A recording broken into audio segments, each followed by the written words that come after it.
Hello and welcome to an overview of the DADA activity structure method.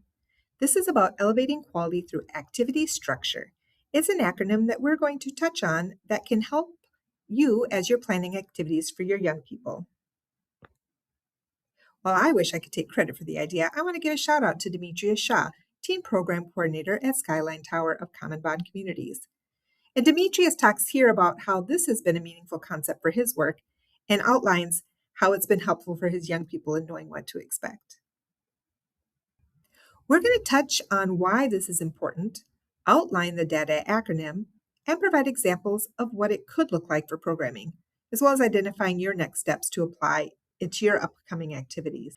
Before we get into the content, I do want to reference that by using the structure, if you're intentional about each of the pieces that we're going to be going through, you really hit a lot of the different quality elements from the YPQA shown here.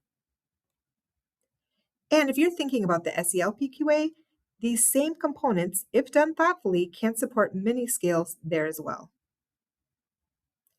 DADA is one example of a structured process that can be used to guide activities in your program. And whether you use DADA or another framework, having an intentional structure for activities is essential. When young people become familiar with a consistent process or routine, they know what to expect from both staff and their peers. This creates a sense of predictability and helps them feel more comfortable participating. A structured process also encourages a growth mindset. As we'll discuss with DADA, it provides opportunities to plan, carry out an activity, reflect on the experience, and make adjustments. These steps model the idea that learning is an ongoing process. It's not about being perfect the first time, but about improving through practice and reflection. It can also create an opportunity to connect what they experienced in the activity to other aspects of their lives. Finally, using a consistent structure helps embed quality practices into everyday programming. The more often these routines are used, the more they become part of the program's culture. Each activity reinforces the quality components that support positive youth development and meaningful learning experiences. So as you can see here, the acronym we are talking about is DADA. I'm going to go through each of these with an example of what it could look like and sound like. How you take it and apply it to your program can really amplify the impact of the activities you provide for young people. With the first D, describe, it's about describing the activity, what it is, and what skills they'll experience. The other part of this is breaking down into tasks or steps.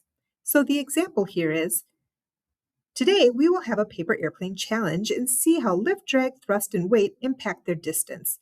So we're letting them know here's the activity that we're going to do, and here's what we're going to learn, being really explicit about some terms, or maybe it could be a skill that they're going to practice. And then when we talk about the tasks or steps, being clear about what it's going to look like. First, we're going to go and brainstorm what we already know as a group. Then we're going to divide into teams and make prototypes for the challenge. You can use different airplane instructions or create your own. Again, giving them a sense of what it is that they're going to be doing together for the activity. After you describe is an opportunity for you to ask some questions. What questions you ask help you identify what previous knowledge might be in the group and what ideas or thoughts they have on the topic. It can honor what they know and build investment in finding out what they think or wonder. In our example here, it might sound like, what do you know about what makes an airplane fly? Who's made an airplane before? What do you remember about it? This draws on experiences they may have had before that they can pull some ideas from and that the whole group can benefit from. Or you might find it's a brand new experience for them. And then questions like, what do you think we'll need to think about when we're designing or building our airplanes? This helps them start to plan and think through some of those components before they dive right in. Creating an opportunity to pause and think about something before they dive in is an important skill to practice and applies to a lot of different contexts. So things like, we'll be working in teams. How will you make sure each person gets a chance for input? A question like this is a proactive way to set yourself and the group up to have a positive and intentional interaction together. Moving on to the second D is do. While participants do the activity, staff are still present and active during this time as well. They're walking around, asking open ended questions, providing feedback, what they notice, but without judgment, and not trying to fix or take over before supporting people to do some of the problem solving on their own and with each other. This may sound like, I notice you're using a paperclip in your design. How did you decide on that? How will it impact your airplane flight?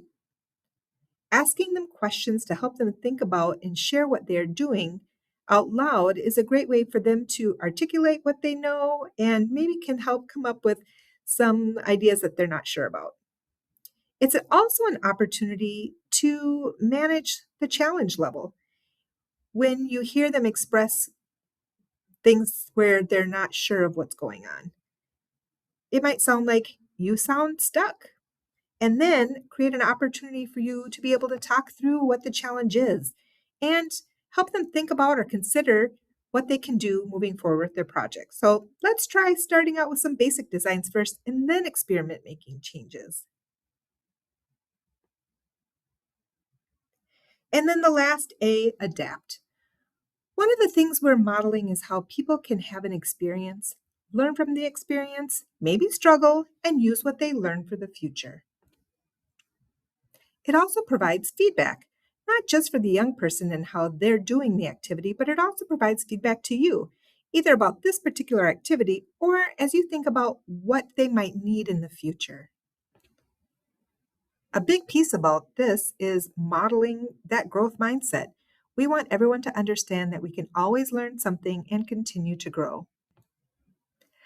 This example activity with the paper airplanes gives an opportunity for young people to even adapt and try again immediately. So, for example, what did you learn from your prototype? What changes will you try next? Allows them to take what they've learned and apply it right away. That second question, what was challenging about today's activity? What made it fun? What other supports would have been helpful? What else could we build and learn about? This is where it provides you that feedback and lets you think about what future opportunities they might be able to engage in and enjoy. So, what's next? Think about an upcoming activity you'll be planning. It could be a gym game or a craft activity. Think about what terms or skills you could be connecting to that, whether it's a terminology, knowledge, skill building, cooperation, planning. It could be learning content or practicing how they engage with each other. For example, maybe you are working some gym games. Maybe the skills that you're going to work on are strategy. Maybe it's a craft activity like pipe cleaner butterflies, where you're talking about color mixing or maybe butterfly identification. Next, two items about reinforcing how important those questions can be in making an activity impactful. Plan 2 to 3 questions to ask before the activity. It can be to find out what they already know or helping them think through how they're going to plan the activity. And the questions after, thinking about what did they learn from the activity, what worked, how they thought it would go, and what didn't go well. Maybe thinking about how what they learned would apply in different situations, what their thoughts were about how they would do things differently the next time. So that's it, the DADA method. This reflection sheet is available if you would like that as well. Thanks again, Demetrius, for sharing a structure that works for you, and I'm excited for you all to try it and see how it works for your programs as well.